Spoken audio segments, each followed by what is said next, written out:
টিকেটের মধ্যে ticket fair, এজেন্সির নাম, লাইসেন্স নাম্বার স্পষ্টভাবে উল্লেখ করে যাত্রীদের কাছে বিক্রি করতে হবে এবং এর ফলে আকাশপথের যে যাত্রীরা থাকবে তারা যেন সহজেই তার মূল্য যাচাই করে এই টিকিটটা কিনতে পারে, ক্রয় করতে পারে। এবং যাত্রীদের উদ্দেশ্য আমাদের যেটা বক্তব্য হচ্ছে, যাত্রীরা যেন তার যে কোম্পানি, যে এজেন্সি থেকে কিনবে সেই এজেন্সির নাম, লাইসেন্স নাম্বার এবং টিকিটের মূল্য না দেখে, কেন আমাদের প্রত্যেকেরই কিন্তু দায়িত্ব আছে, যাত্রী হিসেবেও তার দায়িত্ব আছে, সুতরাং সে যেন এই জিনিসটা দেখে নেয়। হাই ফেয়ার রিডিউস করার জন্য আমাদের মন্ত্রণালয়ে একটা উচ্চ পর্যায়ের টাস্কফোর্স আছে।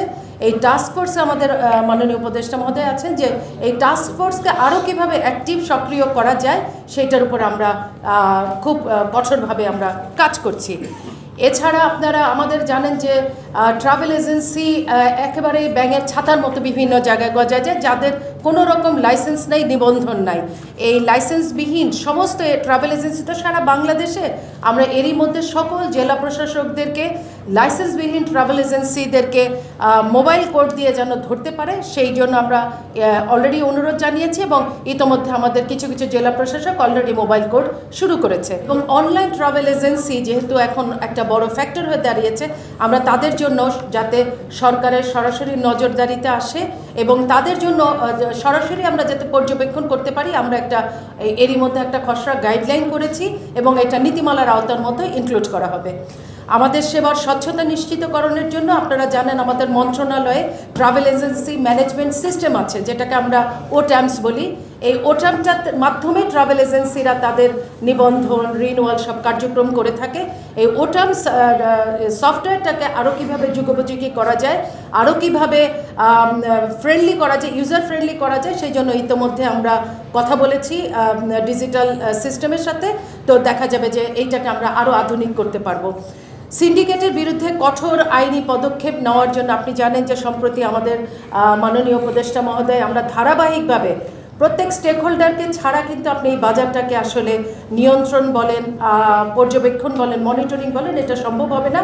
যে কারণে স্যার প্রত্যেকে ব্যবসা করবে যেমন সঠিক বিষয়, তেমনি আবার ব্যবসাটা যেন সঠিকভাবে করতে পারে, যাত্রী সেবার উন্নয়নে করতে পারে। স্যার প্রতিটা ধাপে এরই মধ্যে আমাদের সকল এয়ারলাইন্সের সাথে স্যার বসেছেন, আমাদের সিভিল এভিয়েশন, বিমান বাংলাদেশ, আমাদের বার, এয়ারলাইন্স এজেন্সির যে প্রতিনিধি, আমাদের সকল এজেন্সির সাথে, ইভেন ট্রাভেল এজেন্সির সাথে আমাদের আটাপ, তো এখন আপনারা জানেন সম্প্রতি আটাপের আমরা এইটা কমিটিটা করা হয়েছে আমাদের। এছাড়াও টোয়াব, সব কটা ট্যুর অপারেটরের সাথেও স্যার ব্যক্তিগতভাবে বসেছেন এবং আমাদের যত জিএসএ নিয়ে আপনাদের অনেক কোয়েশ্চেন থাকে, জিএসএদের সাথেও স্যার বসেছেন। আমরা সব কটা কমিটির সাথে বসে এখন আমাদের পর্যায়ে কী করণীয় আমরা সেটা তৈরি করছি। সহসাই হয়তো এটার একটা ভালো ভিজিবল একটা দৃশ্যমান আপনারা পরিবর্তন দেখতে পারবেন।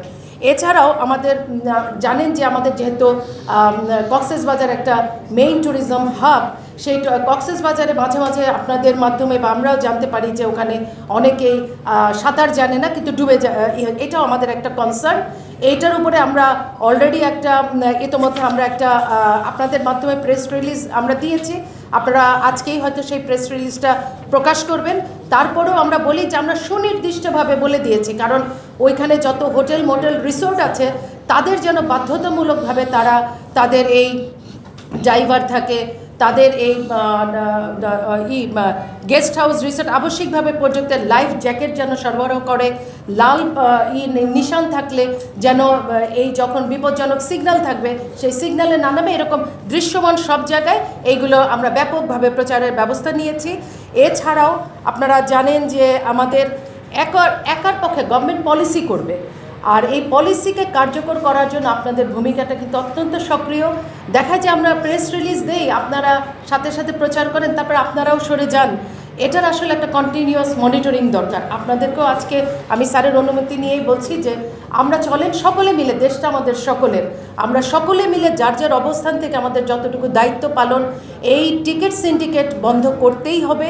আমাদের গরিব মানুষরা মধ্যপ্রাচ্যে বেসড, মূলত তারা সর্বস্ব শেষ করে তারা যায় বিদেশে, এবং বিদেশে যে সময়টা থাকে তার মাইগ্রেশন কস্টটাই তারা মিট আপ করতে পারে না।